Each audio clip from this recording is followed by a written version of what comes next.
thought, you are trying to make us understand about the impersonal aspect of it. It is not only impersonal, all-inclusive. When he says indwelling and all-pervading, it is clearly brought out in that particular. Everything is there. So then we found the next chapter, how Ram wanted him to take from the individual level to the universal level. We should all substitute ourselves. Then only we will be relating ourselves. Otherwise, we are reading again the narrative of Father Saul. It will not stay with us. Assimilation will take place only when we relate it to ourselves. It should become a part of our thinking system. So with that background, we went through up to 20th chapter. Today now we will read 21st, 22nd, 23rd, and then we will go through the points connected. So two saints were there. Mahadev Prasad took them. The other saint, whose name was Pirji, when we happened to hear about one, rendering on Kabir, we forgot that. It's a beautiful video where our Tipania gave you a devotee. He went to Pakistan.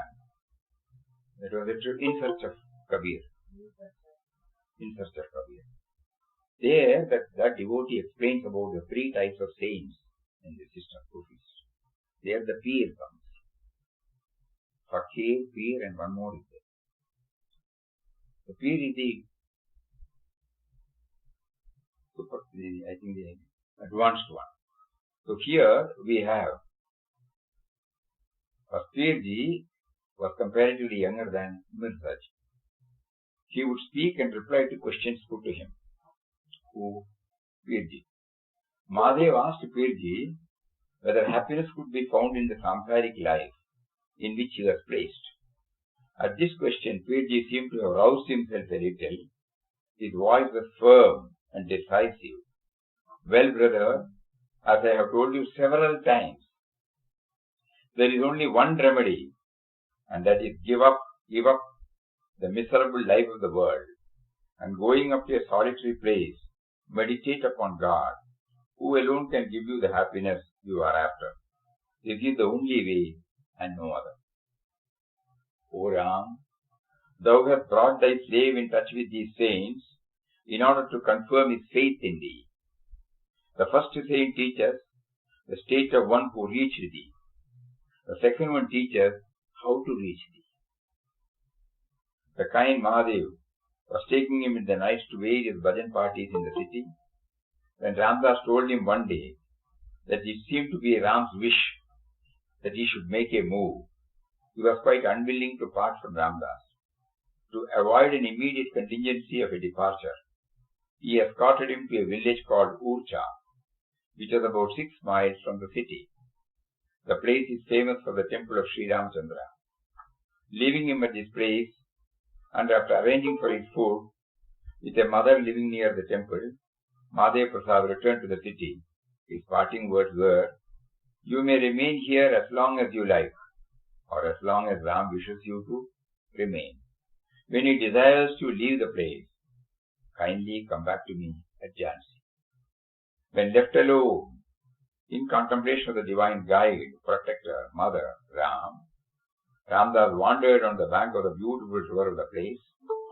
On walking for about 2 miles, he came upon a number of samadhis or tombs, some very old and dilapidated, over which were erected tall conical turrets that shot up high up into the air. He understood on inquiry in the village later that they were the graves of women who performed sati, a custom prevailing in olden days. This place is now used as a cremation ground. The site is full of trees, and a beautiful calm reigns over the place. He decided, as prompted by Ram, to occupy one of the tombs for a retreat. For 8 days he remained at this place. Only for about an hour at midday he would go to the temple and receive the ration prepared by the old mother, which consisted of a few saltless rotis and boiled potatoes.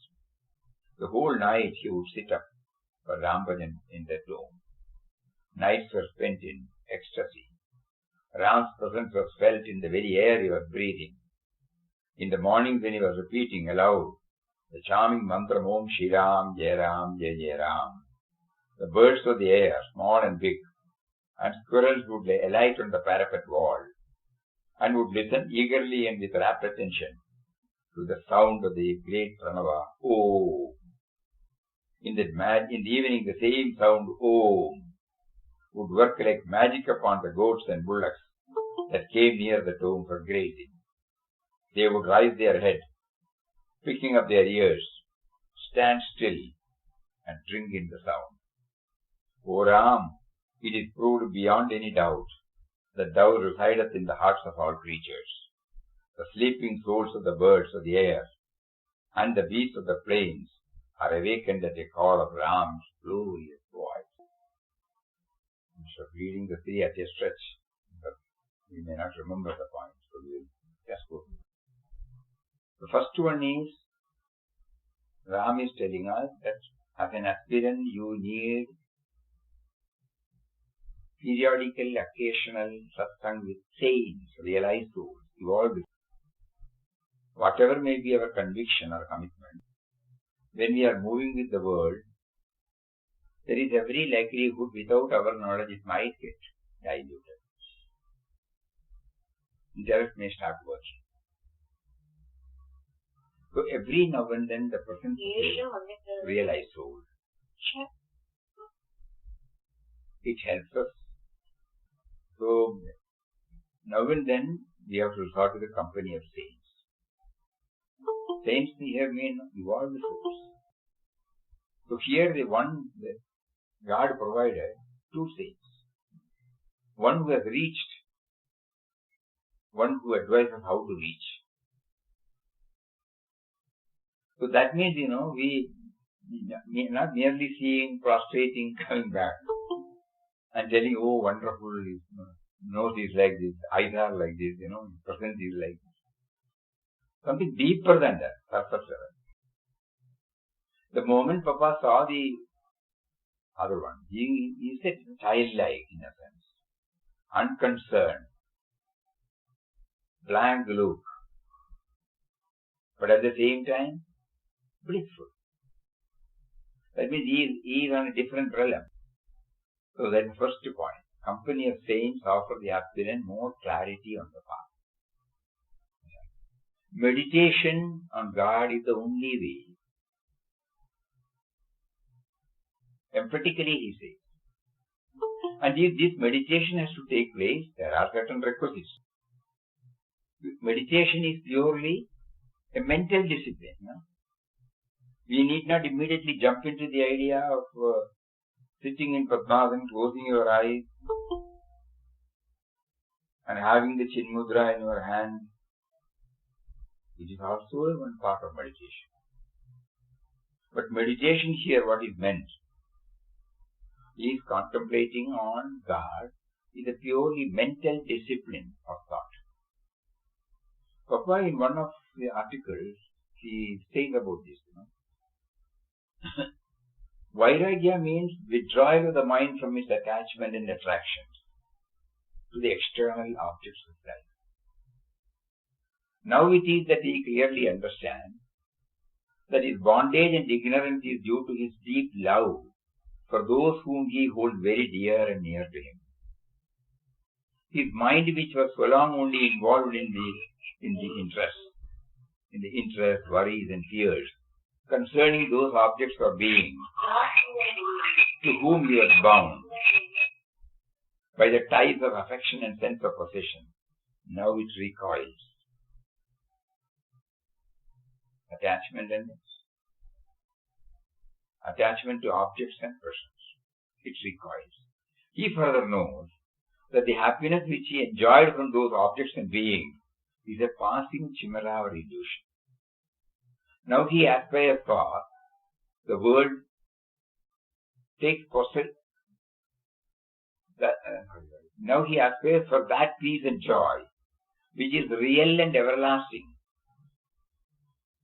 Thus a spirit of dispassion for the world takes possession of him. At this stage he starts with earnestness and determination the sadhana for control of mind and will reach with which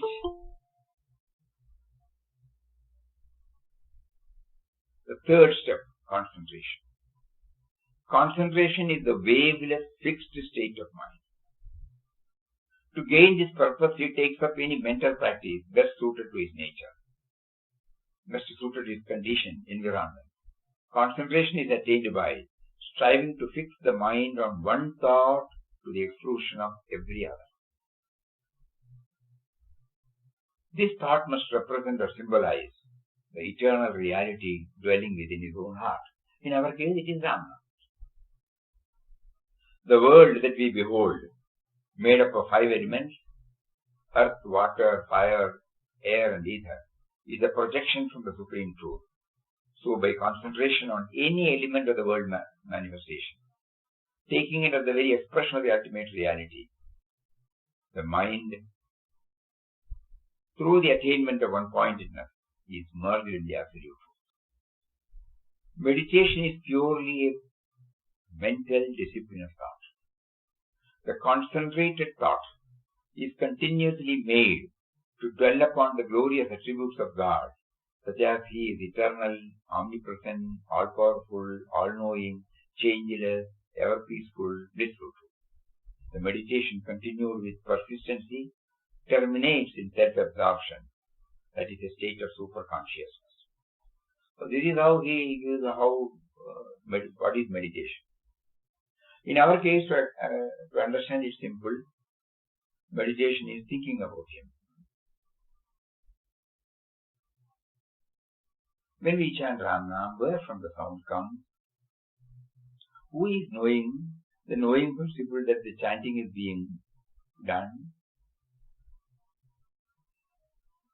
Any device by which you are putting a fence for the thoughts not to go out.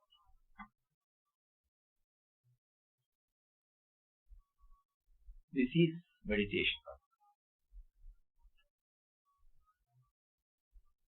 So that is the only way, he says.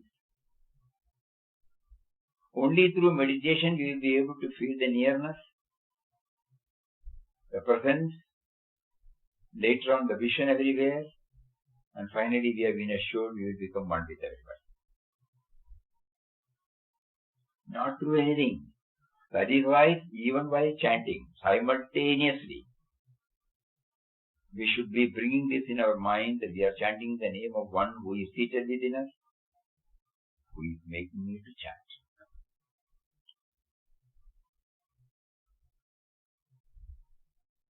He is there in the form of intelligence, He is there in the form of awareness, He is there in the form of existence, He is there in the form of love. Love means absence of otherness.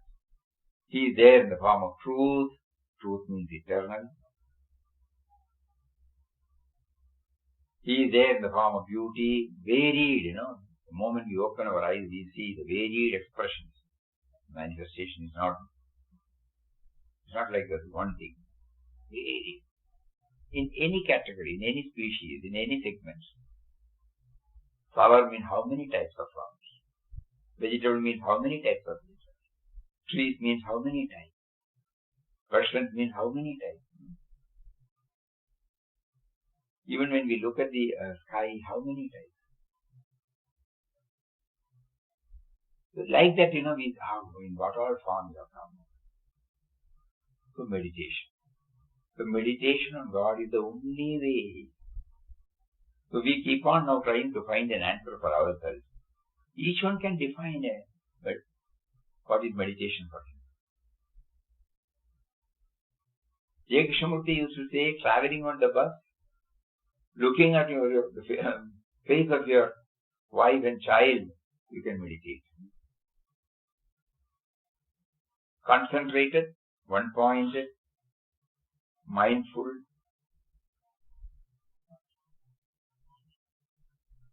So that is why Papa in one word says, Meditation is purely a mental discipline of thought.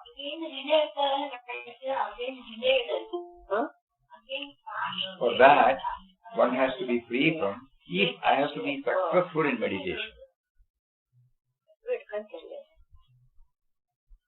if one has to be successful in meditation,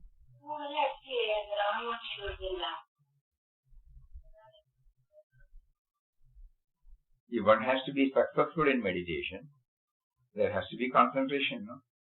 Concentration precedes meditation. Please note that. Concentration precedes meditation. So if that concentration should be there, my mind should not go here and there. Na? Where does it go? It goes to the people to whom I am attached, the objects to whom I am attached, situation to whom I am attached, the carryover from such association, like that. That is why he said Vairagya. Virji said, give up, give up. The miserable life of the world. Each one will know what are the God has made us to realize the transitoriness of all the objects which we have been thinking, it will give us joy. Still we carry on with it, that's all. But we know now, it doesn't give any lasting joy.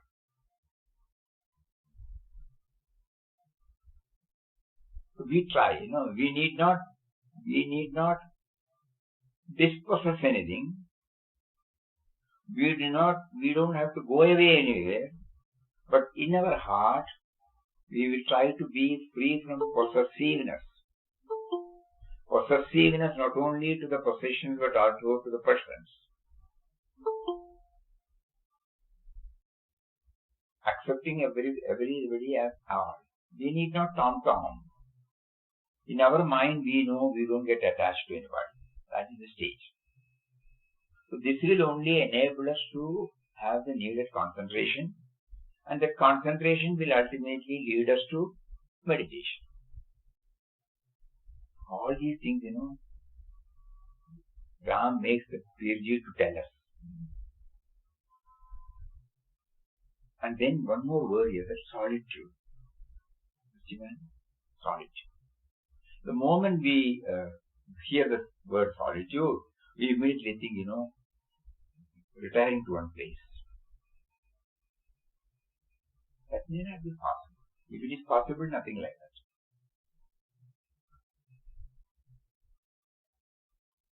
Physically, geographically becoming away from our own surroundings, it may give us initially some change, but the perception. But at the same time, we should know we carry the same mind.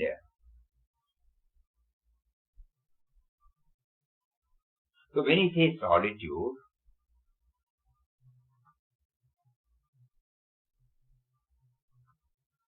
we can practice this solitude wherever we are.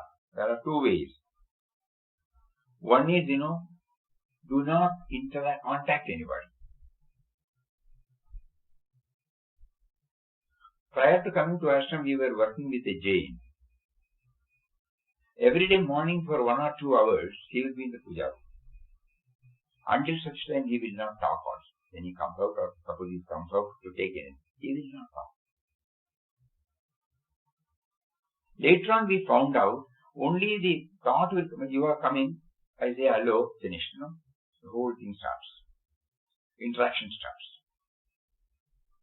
When you are just walking in a garden, you are only seeing, you are not interacting. So the contact leads us to interaction, and that is normally you are taken away from God thought. So while practicing solitude, Papa used to be blunt in saying, you select a room and sit there. The timing should be such that nobody is inconvenienced. Where you try, even if it's for half an hour, 1 hour, 2 hours. Where you are not disturbing, you are not contacting anybody, Therefore, there is no interaction, reaction. That is, actually, when we closely observe, the real thing starts only because of this. Suppose you observe for 2 days or 3 days, a total withdrawal.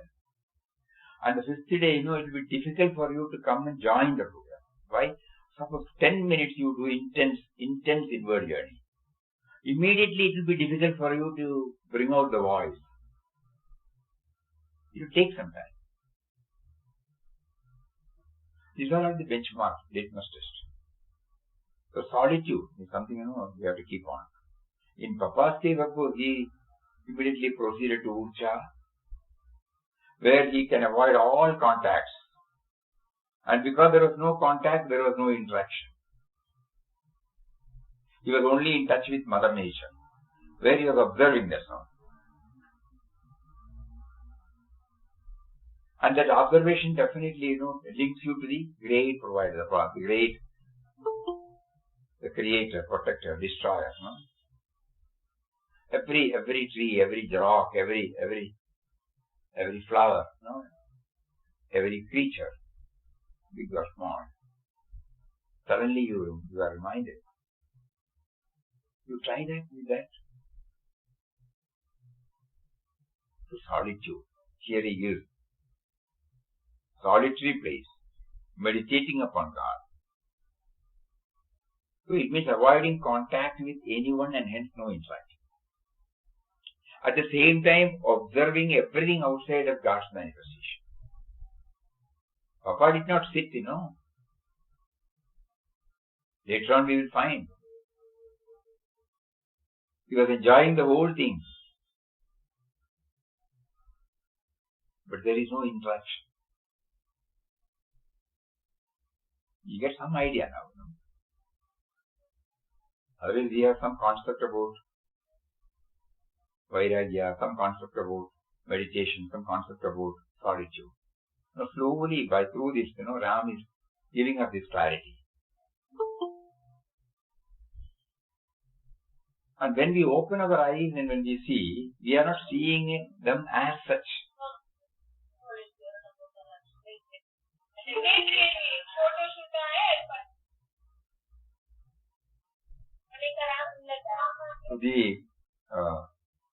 In communion with Ram, periodical, regular communion with him is a must. The next line is this: O Ram, thou hast brought thy slave in touch with these saints in order to confirm his faith in thee. The first saint teaches the state of one who reached thee. The second teaches how to reach thee. The kind Mahadev was taking him in the nights to various parts. So from there he went to, when left alone, in the contemplation of the divine guide, contemplation of God, who is here explained as the divine guide, protector, mother. Ramdas wandered on the bank of the beautiful river of the place. Normally, people who come especially from not in touch with the village life, cremation ground means, they become upset. Even in village area. Nobody goes there. But here we find Papa chose it as the best place because nobody will come there. Uninterrupted communion with him can be ensured in the tombs. Fear also comes because of fear also. Fear will not go. Fear of ghosts, fear will not go. Fear of ghosts. Yes, all that's what they say. Fear of ghosts. All those things are washed away now. If a person like him, he can go and say, anybody can go and say that's the feeling. So now it's very clear. Okay, he went there not for this thing, and simple food. He wanted to be in communion with him. And here he says about the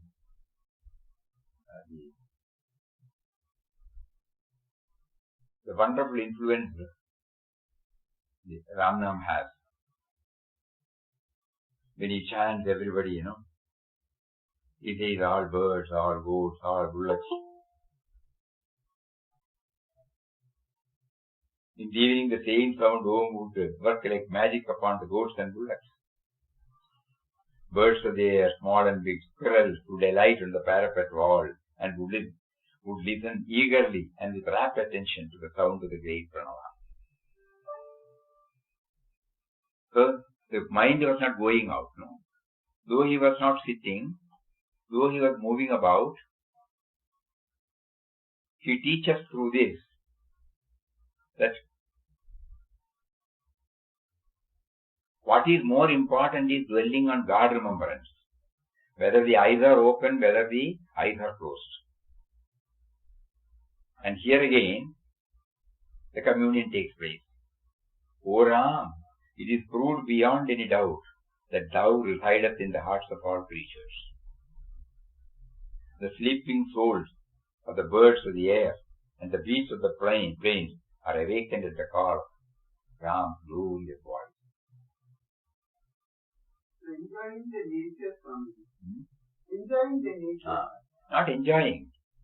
Enjoying the presence of God in the nature. We all enjoy nature.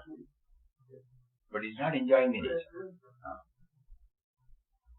And why are we having this inner dialogue? Just think about it. Why every now and then this inner dialogue? Inner dialogue alone confirms the nearness, the presence. Nearness and the presence. You can talk to somebody only when he is near. And here the nearness and presence is interlinked. O Ram, it is proved beyond doubt that thou residest in the hearts of all creatures. So in this small chapter, 4 or 5 points, company of saints, not merely company of saints, really taking advantage of their presence. That means not having a sentimental, emotional level satisfaction and going out. No. And then that is how then take guidance from them. Then he talks about Vairagya and meditation and solitude. So these 3 aspects. How in our present life, how we can do that? We get a different interpretation now. It is it's possible. It's possible in our own level to find out how this meditation can be tried, how solitude can be tried, how this Vairagya can be tried. And then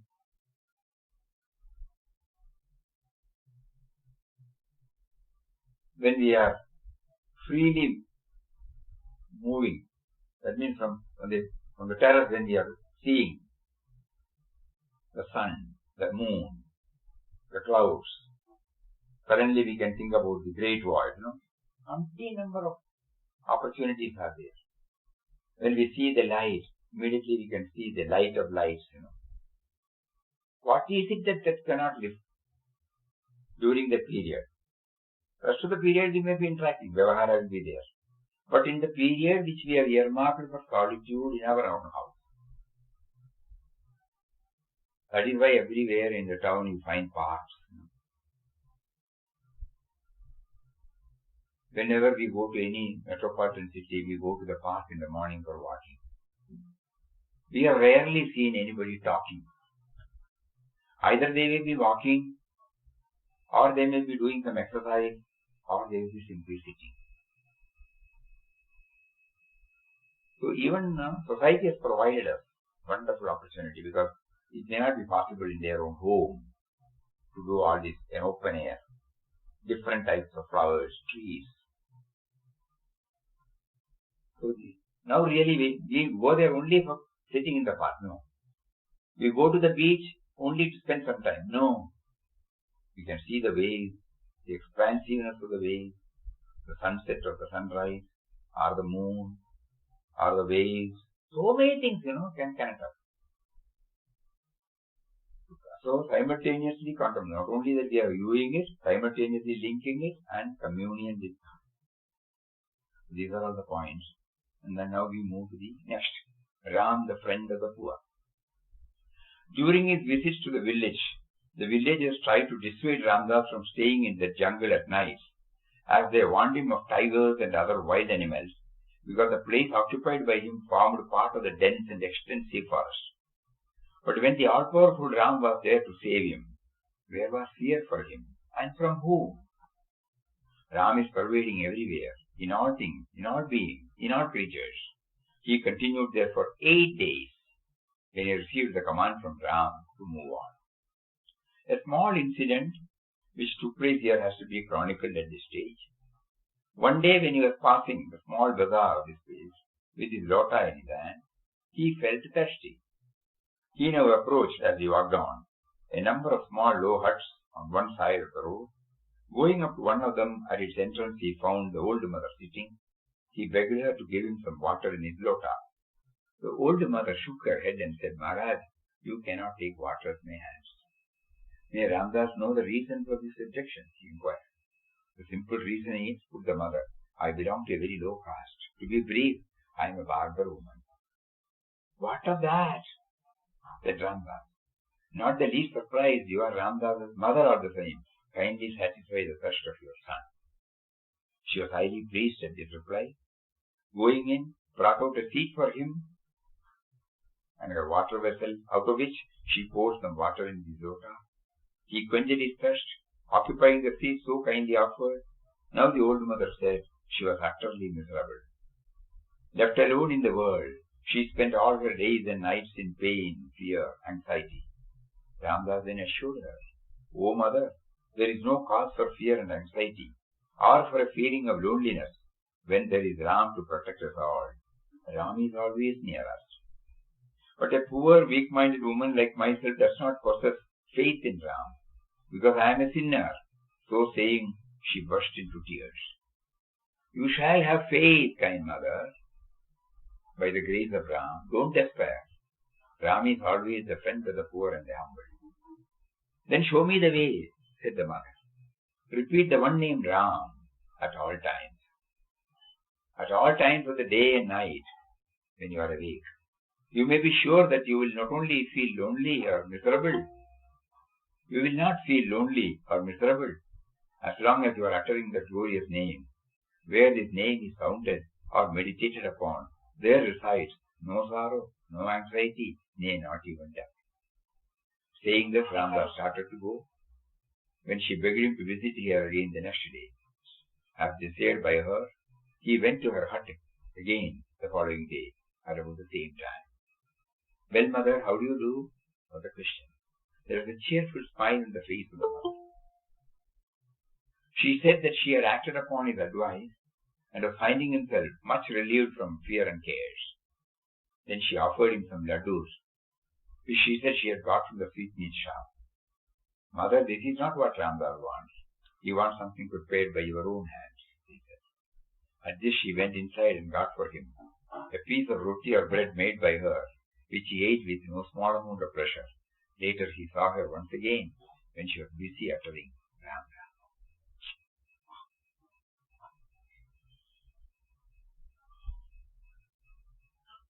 So every now and then Ram puts him on test, to stay in a solitary place, in a cremation ground, in a part of the dense forest, where tigers are there. If this test is not passed, you and I may be hearing this in a comfortable room.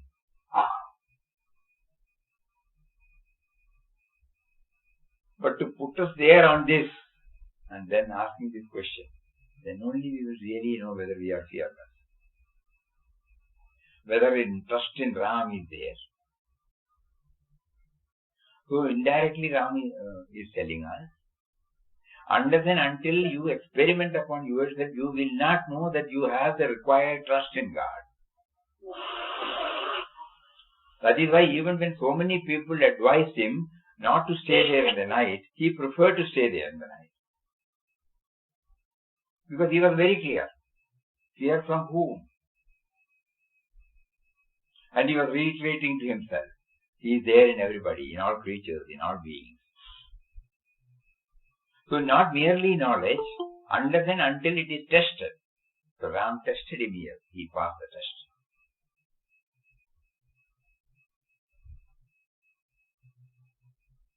One more test. Whether he said, he is there in everybody. So whether these, on good old days nowadays, it is less and less, no doubt.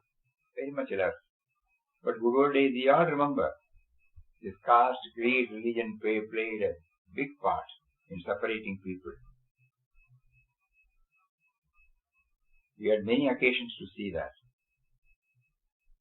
So to get over this, whether real philosophy, real is whether we have got over this. So Ram brings that lady and she expresses that she belongs to Vasundevan, and immediately Papa says, no, you are my mother.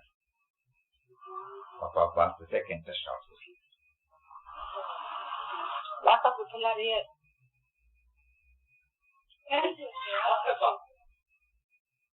And periodical assertion is a must for a sadhana. Every now and then, why should he repeat and why should he report to us? That you are in all, you are everywhere. Every day here we do the same prayer, same. Why are we doing it? This repetitive assertion will slowly have its own impact or dent in our life. Repetitive. So here, Papa is also made to assert every now and then. So not only there is a communion, there is an assertion. As we said, to feel the nearness and then the presence.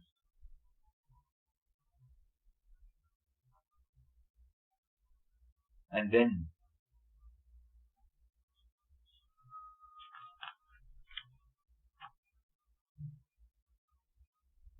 unless I have faith in Ram, how can I assertively say that this will give you peace and happiness? So Ram gives him one more opportunity. Somebody is in total agony, misery. Immediately, Papa says, God will not let you down, hold on to him. So in her innocence she says, I don't have that faith like you, I am a sinner. I have never applied my mind. And here Ram really makes him to spontaneously give him the mantra, Ram, not the full name. Ram. Two things are there. Unless I have faith, I cannot say that authoritatively. So unless it is tested, so Ram put him on a test.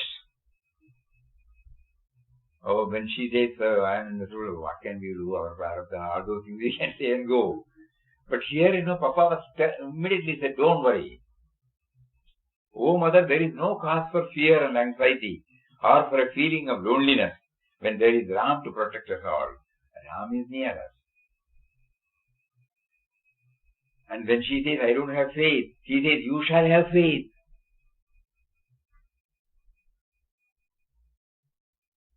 That assertion thing actually kindled the faith in her.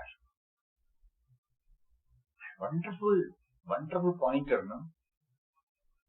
When we say to somebody, do we have that commitment in our mind? Do we have that, what do you call it? That much conviction, yeah. By the grace of Ram, you will get, don't despair. Ram is always the friend of the poor and the humble. Immediately, because she was so humble, show me the way. Repeat the one name Ram. At all times.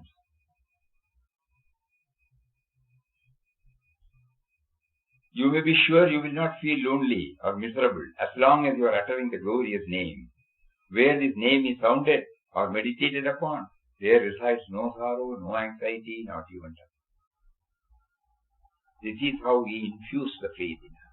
Because he is the first, he is the beneficiary, he talks from his experience, you know. When he was in utter despair and when he cried, "Trust me, despair not." And then what happened we all know from the first chapter. So he is sharing what he had. So it is not on the theory he has learned. It is based on his practical experience. Another clue for us. You can authoritatively say only when you have that experience. And then it started working, you know. And she started next day when she saw her face was cheerful. And when she offered something, she said, "I want something prepared for you." That cemented her bonding with Papa. No? There is a Hindu monk, according to them, who normally, you know, traditionally a monk, they don't accept all these things. But he is becoming one with me. He has given me a name and he has asked me to chant, and I find it is sweet and it is giving me.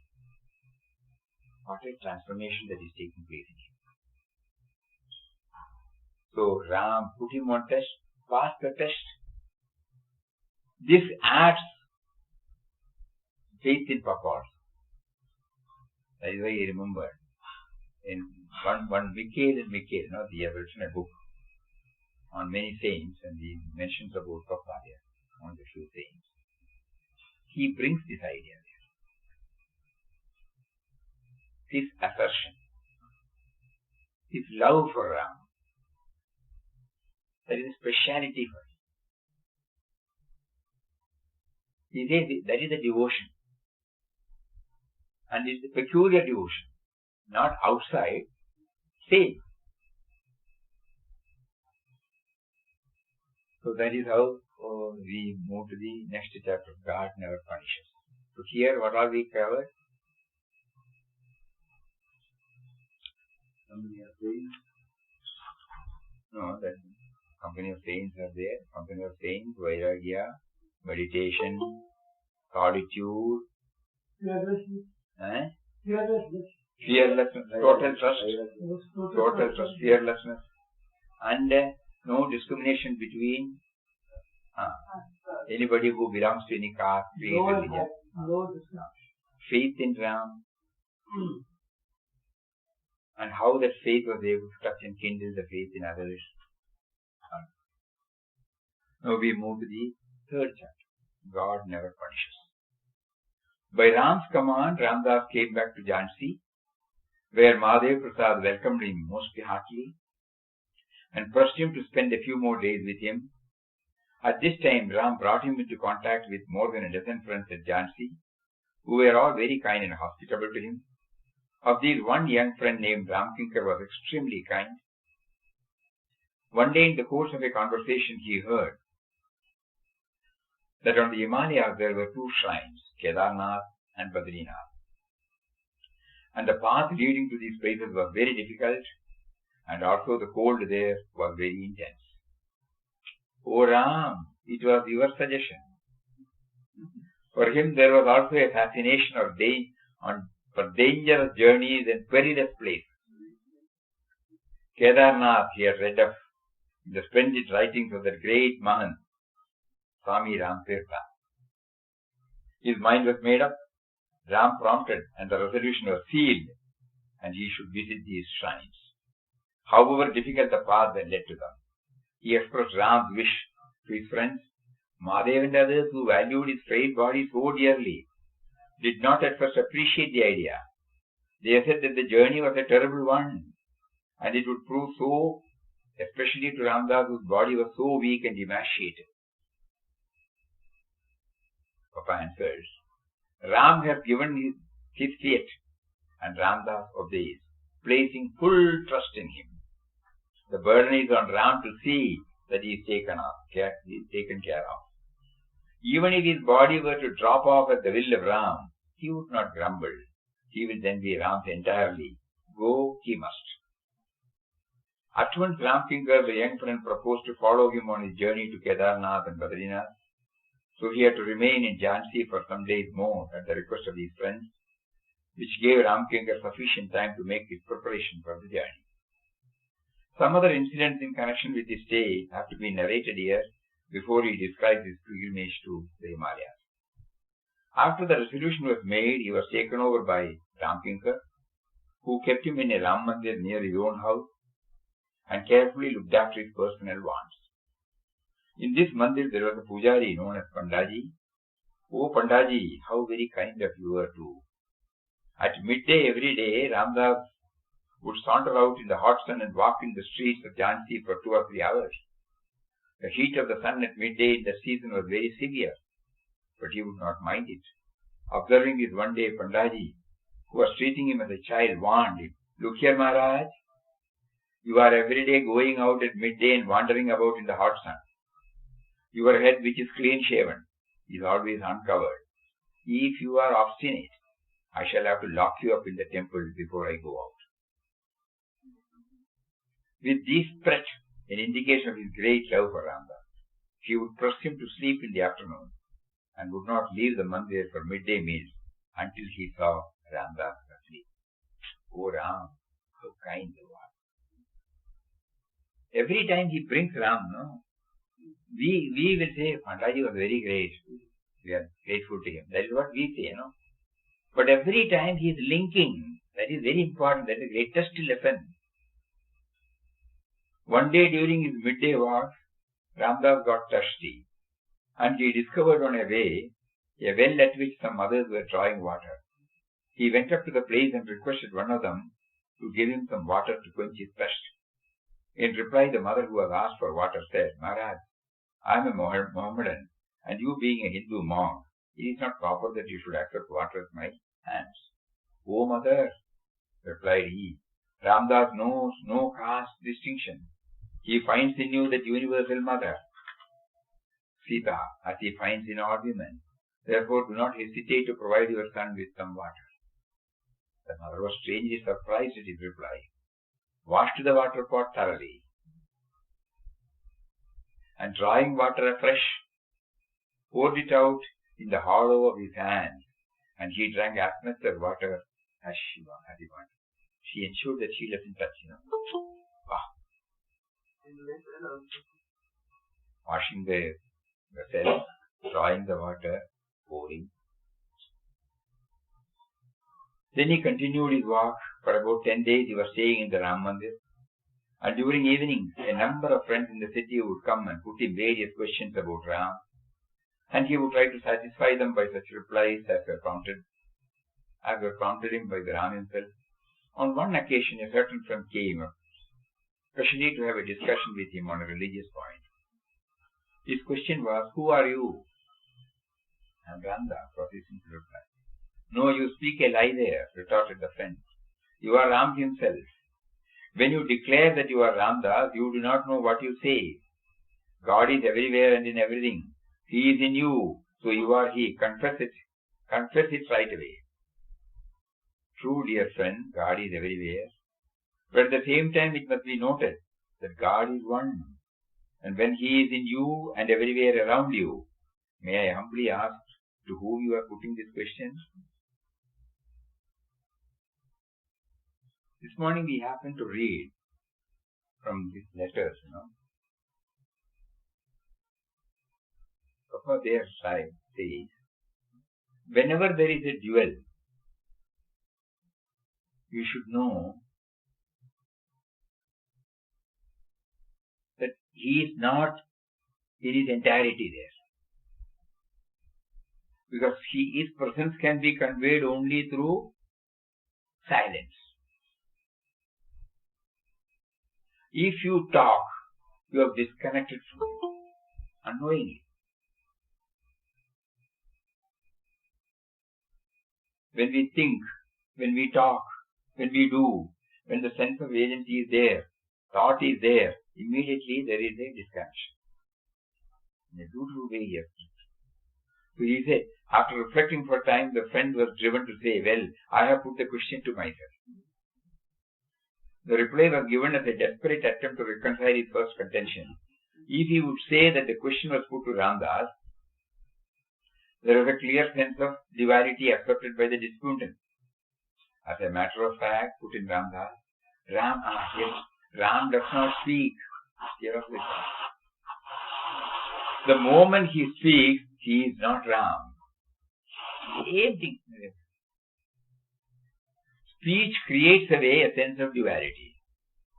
The speaker and the man spoken to. Ram is one and indivisible. It is sheer ignorance for a man whose ego is a great obstruction for his complete realization of the oneness with God to say that he is God. The friend persisted for some time to uphold his argument. Eventually he gave it up. At the desire of Ramdas, who liked to stay for some days in a retired place, the friend said Jansi took him to a garden about a mile away from the city, where there was a small shed. Here he lived for some days, visited every evening by a number of friends.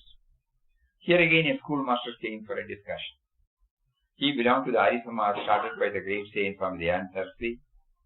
This friend in the course of a talk became very hot and excited. The point was about the Shuddhi movement set on foot by Swami Shraddhanandaji. Ramdas was clearly opposed to this movement, as he is in fact opposed to every effort on the part of anybody to create differences in religious faith. That all faiths lead to the same goal is the most beautiful and convincing truth. At the close of the discussion, the friend exceeded the limits of decent talk.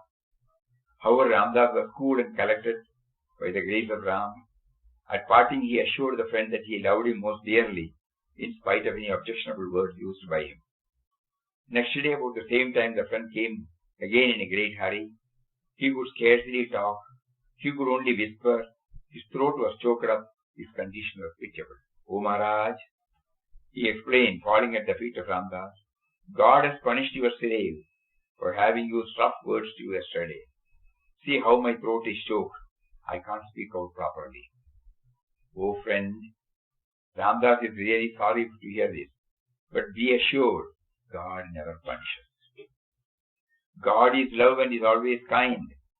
Our own doubts are our enemies and create a lot of mischief.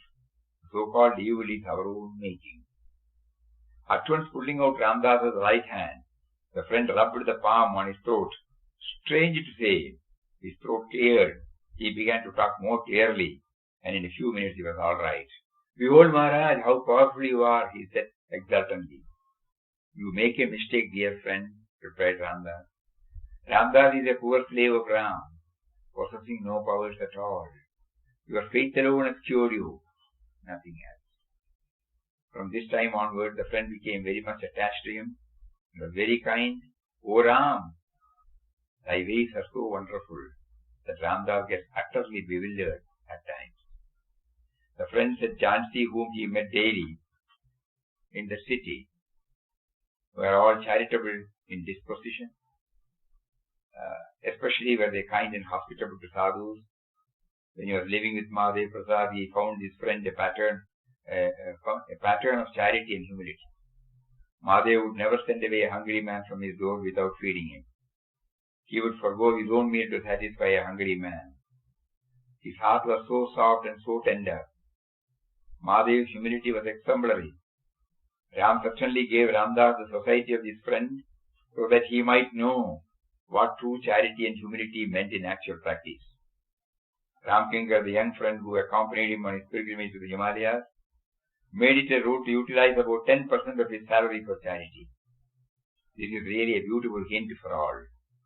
While speaking of charity, the ideal of charity followed by households of northern India is indeed very noble and lofty. The ideal of ancients, that the householder has no right to exist as such if he does not share his food every day with a hungry man, of no means such as a beggar or a sadhu. In fact, it is declared that a man assumes grihasthashrama with the specific object of carrying out this noble ideal. There are found some grihasthas who would not wait for a guest to turn up, would go seeking for one in the streets, in temples or dharmshalas. Such is the piety of the householders. Ramdas's experience in South India was full of incidents in which charity played a most laudable part. In fact, the whole of India is a great land of charity. Time is 4:30, so we may not have time to go through the points. So many points are there.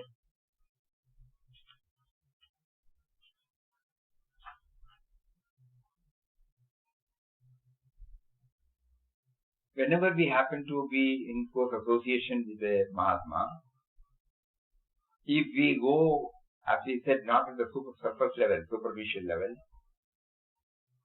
their satsang will definitely help us. When he was going through Swami Ramtirtha's books, while he was from 1920 to 22, the early period of his sadhana, wherefrom he got inspired about the Pranava Mantra. He has gone in intensely like Yoga Vasishtha. So there when he made a mention about Kedarnath, God has planned everything for him. So that word immediately, he recollects. And the beautiful description of Swami Ramtirtha about Kedarnath. Instantly, he got inspired.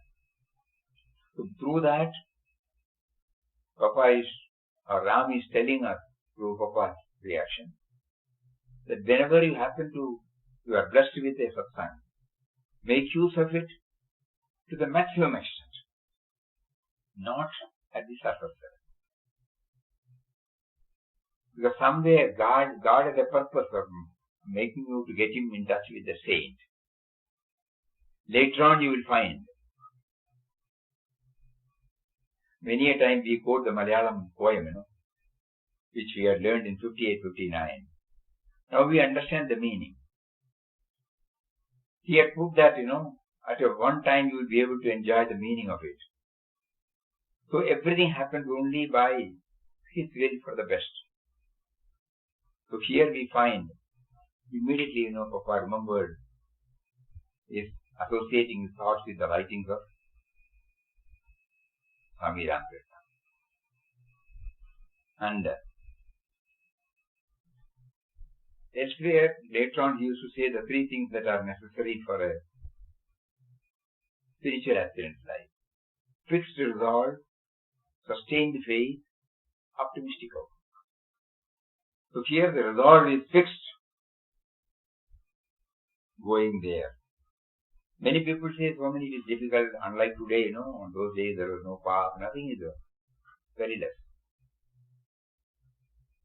And Ram was testing him.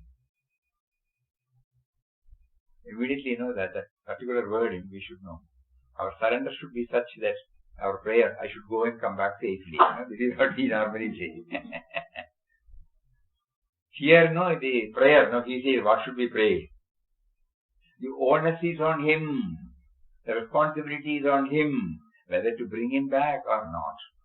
Now he prompts me to go, that's all. There ends the whole matter. Beautiful. It's a wonderful point. And then, how he brings Ram Kinkar into the picture now. Just imagine. And how this Mahadev Prasad was able to exert his hold on Papa. Otherwise he will not stay, For more than a month now he has been staying. Because of the exemplary character of Mohan, which he details. And the Pandaji. So we will take up more elaborately tomorrow because we don't want to rush. Not tomorrow, day after tomorrow. So God never punishes that much. So many points are there. We thought we would be able to finish three. Also, we take Papa's hand and there is faith in Papa. Yeah. Faith. There are many. So many have to be shared on that. Gandhiji's. Many Mahatma. Papa not only this time, every time he used to keep on telling your own faith, your own faith, your own faith. So every time now when we go through this, we have to remind ourselves we are not reading the itinerant life of Papa. Through that life, Ram is now touching and kindling in us how to harmoniously blend our life with in a different way.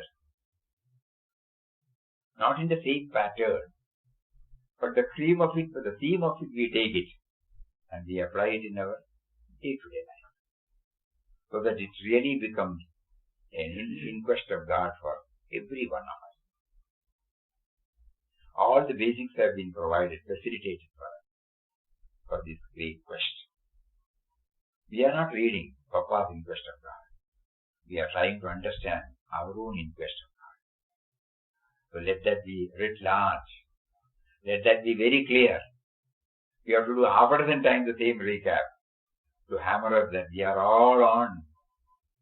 Suppose people who are staying in ashram may think that they are doing some seva instead of outside, family life. We will say, no, we are all on inquest of God.